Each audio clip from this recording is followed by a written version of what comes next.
If you are fresher, then subscribe my channel for TGT PGT important questions. तो दोस्तों अच्छी बात यह है कि आज से हम अपनी लिटरेचर की क्लास जो प्रैक्टिस सेशन कह सकते हैं इसको हम वो स्टार्ट करने जा रहे हैं, जो TGT PGT एस्पिरेंट के लिए वो बहुत ज़्यादा फ़ायदेमंद साबित हो सकती है। तो शुरू करते हैं हमारी आज की वीडियो। फर्स्ट क्वेश्चन है, वन लाइनर क्वेश्चन इसको कह सकते हैं। तो वीडियो स्टार्ट करने से पहले मैं आपको एक रिक्वेस्ट करना चाहूँगा कि कॉपी और एक पेन अपने साथ जरूर रखें, जिससे इसमें बताए गए जितने भी इंपॉर्टेंस फैक्ट हैं वो आप अपने कॉपी में नोट कर सकें। तो फर्स्ट क्वेश्चन है, Geoffrey was one character of Geoffrey Chaucer's Canterbury tale who said ready to bend on my pilgrimage to Canterbury with a full devout heart.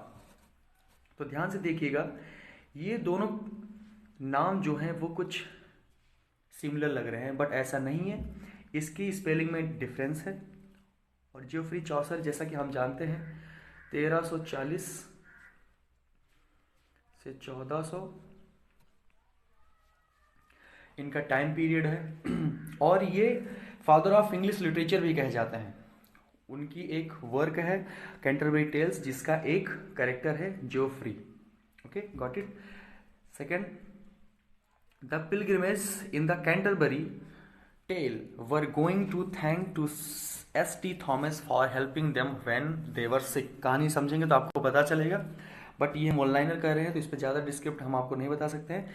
तीसरा क्वेश्चन है, the knight tale is first tale from Geoffrey Chaucer's Canterbury tell.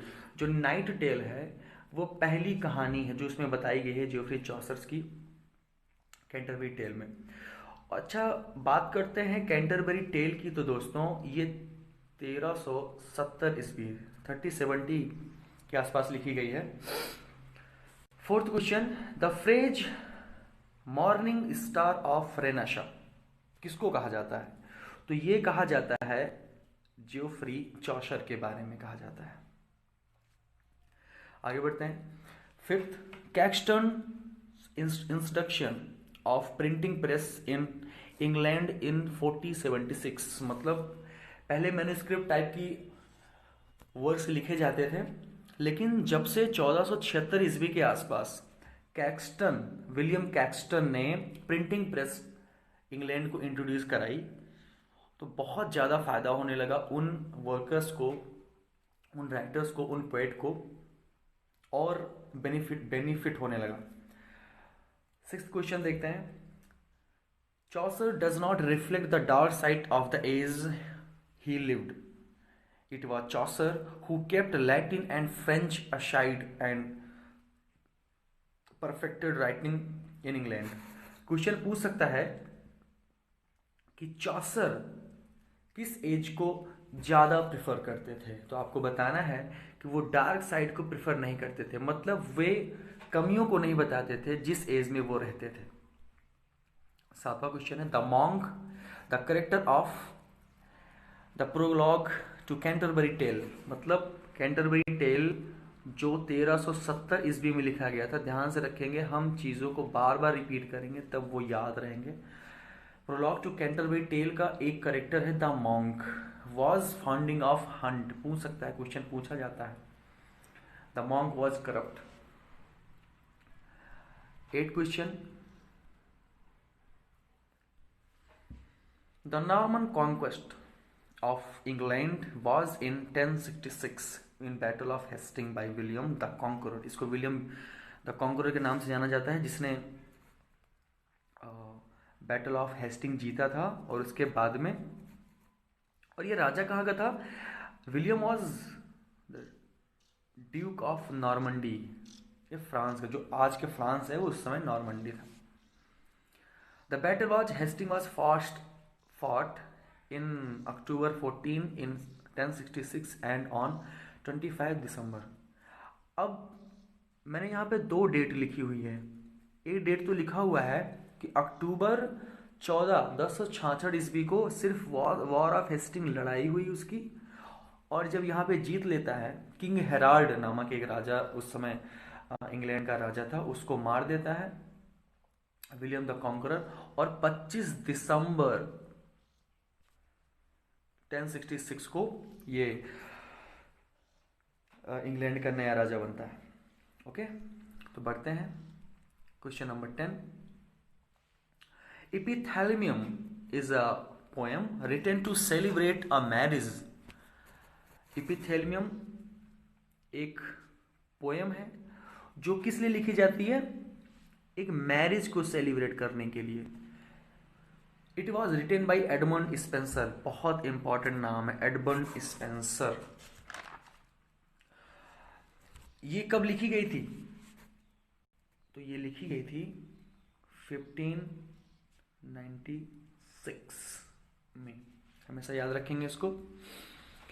और किसके लिए लिखा था? It was written by Edmund Spenser for his newly bride Elizabeth Boyle on her wedding day in 1594। Okay, तो question number 11, Edmund Spenser's work. अब कुछ important work हैं Edmund Spenser के। फेरी क्वीन, इसके 6 पार्ट हैं। पहले से तीसरा पार्ट लिखा गया था 1589 और चौथा 4, 5, 6 ये पार्ट लिखा गया था 1596। Okay, next move on. Next, Edmund Spenser was a writer of Elizabethan era and devotee to the Protestant Church। ये डिवोटी थे, एक कथावाचक थे। कहाँ? एलिजाबेथन इरा का एक चर्च था, वहीं पे वहाँ उस एज के ये राइटर थे, पोएट थे। और इनको पोएट कहा जाता है। पोएट कहा जाता है, हमेशा याद रखिएगा। इन कैंटरबरी टेल, अब फिर वापस आते हैं कैंटरबरी टेल पे। In Canterbury tale man of law, एक करेक्टर है। कौन? Man of law appears to be always busy and makes show of his knowledge. Question पूछ सकता है कि ऐसा कौन सा करेक्टर है जो हमेशा अपने नॉलेज का शो ऑफ करता है? तो आपको बताना होगा कि वो करेक्टर मैन ऑफ लॉ है। Last question, the author of Le Morte d'Arthur, इस वर्क का राइटर कौन है? Thomas Malory. और ये पहली ऐसी कविता है, ऐसा वर्क है जिसको विलियम कैक्सटन ने पब्लिश करवाया था। ओके, तो आज क्लास यहीं तक। तो मिलते हैं नेक्स्ट वीडियो में कुछ और क्वेश्चंस के साथ। तब तक के लिए थैंक यू। 4 काम जरूर करिएगा, like, share and comment. Thank you.